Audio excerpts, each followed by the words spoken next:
rocks and crack rock. Sveiki vyrai ir moteris. Jau šių metų gegužės 31 dieną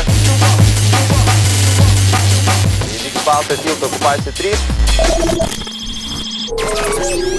Šturmas vyks 3 erdvėse.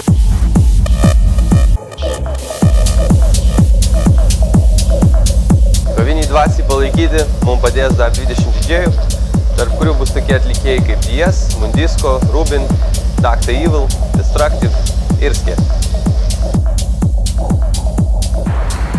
Pabaigai noriu priminti, jog vienintelis ginklas, kuris galite atsinešti, tai yra jūsų gera nuotaika. Todėl linkiu sėkmės ir susitiksime čia.